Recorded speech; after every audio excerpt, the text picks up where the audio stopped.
An elderly man, sharply dressed, walked into a luxurious cafe and stabbed his son-in-law in broad daylight. Then, without flinching, he stood there, watching the man collapse. The coldness of his actions stunned the public in Singapore. Media quickly labeled him the silver-haired villain. But when the full story came to light, tens of thousands of people began calling for a lighter sentence for the man who held the knife. Now picture this. The son-in-law you once trusted, the man you gave your daughter's hand to, welcomed into your family, and brought into your business, turns around and betrays your daughter, defrauds your entire family, and forces you out of the very company you founded. Put yourself in that position. What would you have done? The central figure in this case is Tan Nam Seng, a Chinese-born businessman who was raised in Singapore during the wave of Chinese migration to Southeast Asia. He came from humble beginnings. Growing up, he watched his parents work tirelessly just to keep the family afloat, and it fueled his determination to succeed. At 16, he began working as a dock laborer. Thanks to his intelligence, work ethic, and sharp instincts, he was quickly promoted to a managerial role and eventually made the bold decision to start his own business. In 1974, at just 29 years old, Tan Nam Seng founded TNS Shipping with nothing more than a leased vessel and a tiny office barely a few square meters wide. At that time, air travel was still a luxury, and maritime shipping was the lifeblood of Asia's booming economy.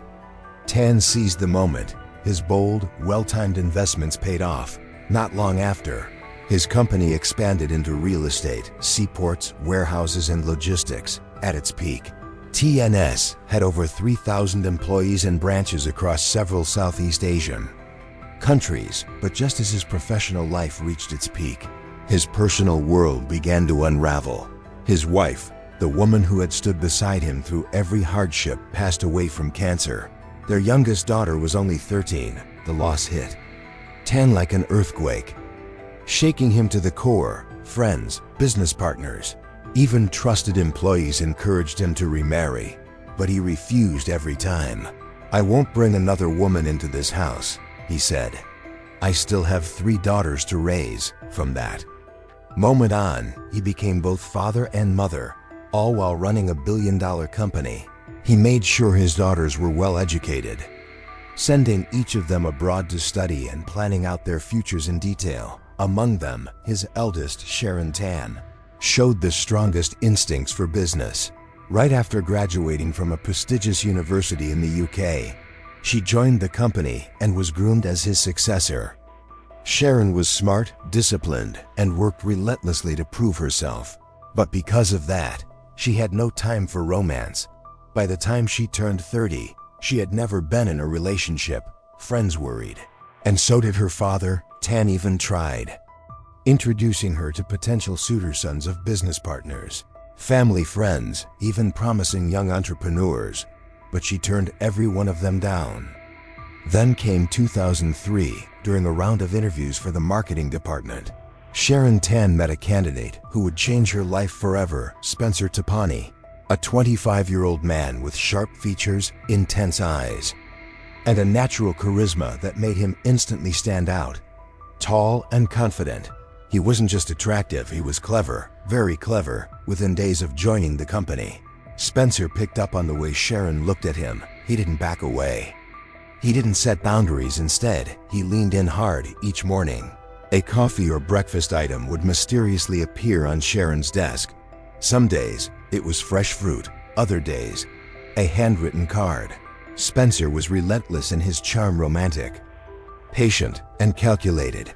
He knew exactly how to stay on her mind. Sharon, who had always been sharp and firm in the workplace, slowly began to lower her guard. Behind closed doors, they started dating in secret, but whispers eventually made their way through the company. And by the time Spencer got down on one knee during the year-end company meeting, in front of every employee, Sharon said yes, tears in her eyes. A year later, the wedding was held in grand fashion. Even the media showed up after all. It was a fairy tale headline: the billionaire's daughter marrying the charming young employee. Tan Nam Seng had his doubts, but for the sake of his daughter's happiness, he went along with it. He hosted a lavish ceremony, gifted the couple a luxurious villa, and against company policy promoted Spencer to a senior management role. That's when Spencer's real plan began. Within the first year of their marriage, Sharon Tan became pregnant. The pregnancy hit her hard. Severe morning sickness forced her to step away from work. Spencer took advantage of her absence immediately, stepping in to handle everything from key contracts to investor meetings. He painted himself as tireless and dependable, constantly out meeting clients, expanding markets, and supporting the company while his wife recovered. Slowly, Tan Nam Seng began to change his opinion. He started mentoring Spencer more seriously. A few years later, Spencer was officially promoted to vice president. On paper, he was the model son-in-law, humble, hardworking, and loyal. But behind the scenes, his ambition had no ceiling. Quietly, he moved his biological mother and younger brother into the home he shared with Sharon. Without asking, even more discreetly, he placed them into key roles within the company. Slowly, he built his own network of power and influence, completely separate from the Tan family. Meanwhile, Sharon was consumed by motherhood. In 6 years, she gave birth to 3 children. She wanted to return to work, but every time she brought it up, Spencer would find a way to delay it. "There's no one to watch the kids," he'd say. "You need rest. I've got it all covered." By 2012, Tan Nam Seng, now aging and in poor health, began stepping back from the company. Spencer took full control. He restructured departments, slowly replacing senior managers loyal to his father-in-law with his own people. He centralized financial reporting and quietly cut Tan off from detailed access to the books. Then, in 2015, Sharon became pregnant with their 4th child. She was thrilled until she told Spencer. His response stunned her. "You should terminate it," he said coldly. "3 is enough. A 4th will ruin your body. You should focus on staying in shape." It felt like a knife through her chest. Sharon Tan began to notice the shift. Spencer, once affectionate and attentive, had grown cold, dismissive, even cruel. The man who used to leave handwritten notes now barely looked her in the eye. The change was too sharp to ignore. Something wasn't right. She hired a private investigator. It didn't take long. Just 1 week later, the truth crushed her. Spencer was having an affair with a young, striking woman, and the two had a child together. The investigator followed Spencer to a small birthday celebration, held in a private lounge. He was there with his mistress, their child, his biological mother, and his younger brother. Everyone looked relaxed, happy, laughing, and Sharon, his wife, wasn't even mentioned. Armed with irrefutable evidence, Sharon confronted Spencer. Her voice trembled, her eyes filled with tears, but she wanted the truth, and he gave it to her. Spencer didn't deny it. He bowed his head and muttered an apology. He said he would end the affair. He promised to be a better father, a better husband. He begged for one more chance, and Sharon, despite everything, gave it to him. She did it for their 3 children. She did it for the sake of the family name. She did it because part of her still wanted to believe that the man she married wasn't completely gone. But that act of grace became her greatest mistake.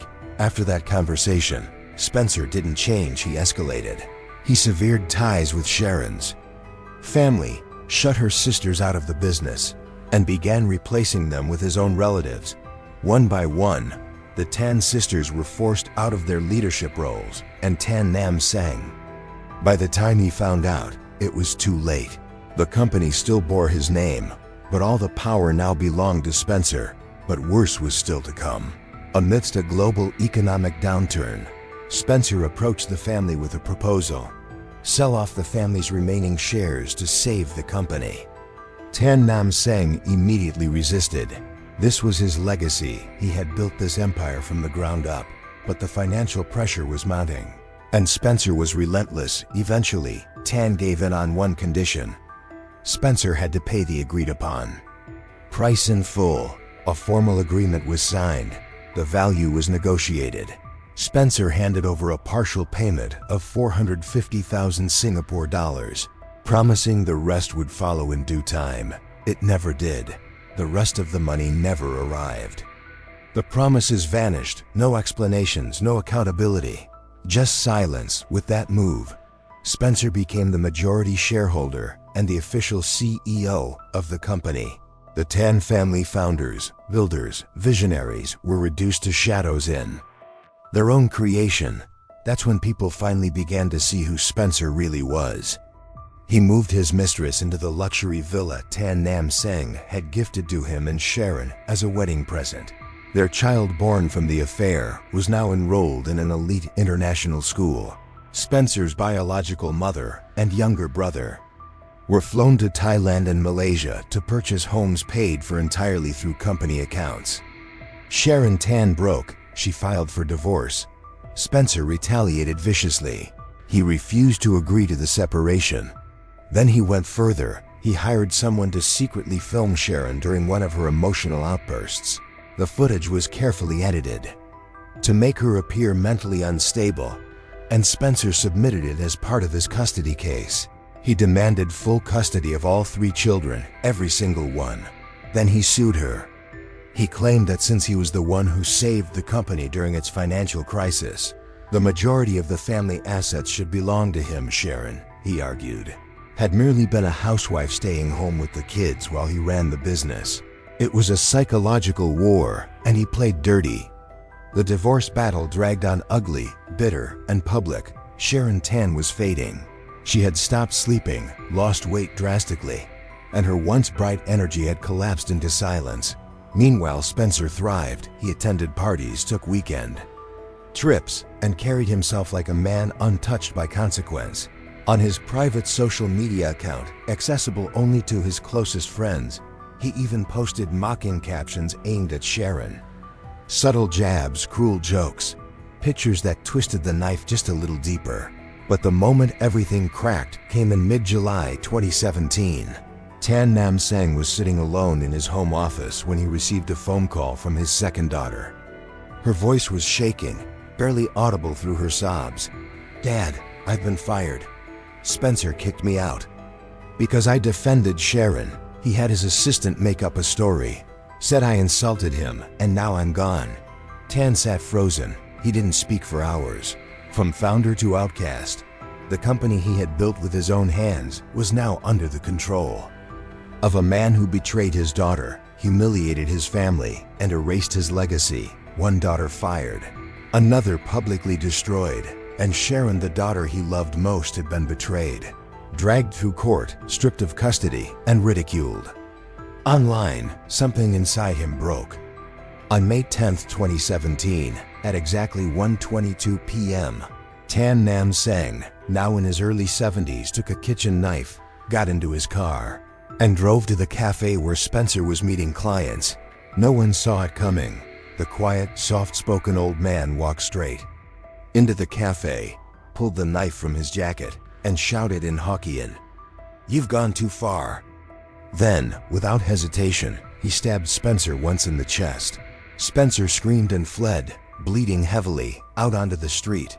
But Tan followed, down the sidewalk, around the corner, until they reached a quiet alley near a food stall. Spencer collapsed, hands trembling, blood soaking his shirt. He looked up at his father-in-law and whispered, "Please, Dad, stop. I was wrong." But Tan Nam Seng didn't stop. He turned to the bystanders and shouted, "This is my family's matter, stay out of it." Then, in full view of the stunned cafe crowd, he delivered 2 more brutal blows to Spencer's body. Afterward, he simply stood there, watching his son-in-law lie motionless on the ground. When he saw Spencer had stopped moving, Tan calmly pulled out his phone and called his daughter. "I've dealt with your husband," he said. "No one will ever hurt you again. Don't cry. I'm old now. I'm not afraid of prison." On the other end of the line, Sharon Tan broke down. Sobbing like a child, Spencer was rushed to the hospital. But it was too late. He died from massive blood loss.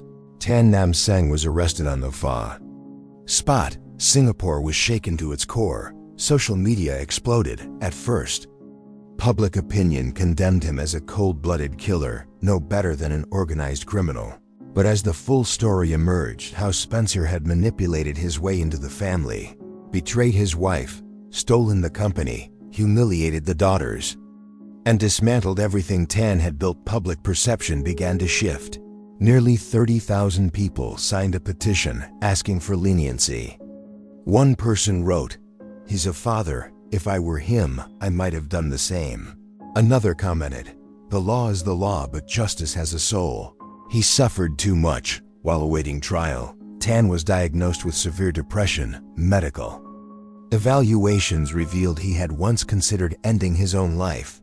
A forensic psychiatrist testified that Tan had been in a state of acute emotional breakdown at the time of the attack, his judgment completely impaired. Prosecutors eventually charged him with culpable homicide not amounting to murder, citing diminished responsibility. On May 12, 2020, the court sentenced Tan Nam Seng to 8 years and 6 months in prison. The crowd outside the courtroom applauded through tears, not out of joy, but because it was the least tragic ending they could hope for. Everyone thought that was the end of it, but just months later, Spencer's mistress filed a civil suit against Sharon Tan, demanding compensation of 340,000 Singapore dollars for a luxury car, parental support to Spencer's family, and child-raising expenses. Then came another lawsuit, this time from Spencer's relatives seeking $50,000 in elderly support and legal rights to remain in the luxury villa Tan had gifted Sharon. During court proceedings, it was revealed that Spencer had used company funds for nearly everything: the car, the house, even travel expenses with his mistress. Legally, the debts were owed to the Tan family, not the other way around. But Sharon didn't want any more battles. To close this chapter once and for all, she agreed to settle. She sold the car, transferred part of her real estate holdings, and paid. In a rare interview after the final court date, Sharon Tan sat quietly, holding back tears, and said, "There hasn't been a single day where I've lived for myself. From the day I married him, I existed only as a mother, a wife, a daughter, and when he fell, we were the ones who paid the price in the end." The story of Tan Nam Seng was never just about a father-in-law stabbing his son-in-law. It was about trust, how a father's unwavering faith in his daughters. Love was betrayed, twisted, and weaponized into uncontrollable rage. It's a cautionary tale for every wealthy family, where marriage is never just about emotion, but also about inheritance, legacy, and the question, who do you choose to build the future with? And for all of us, when we are faced with betrayal, injustice, and heartbreak, our response can define the rest of our lives. Today's video ends here. Thank you all for watching until the very end. See you in the next videos. Goodbye.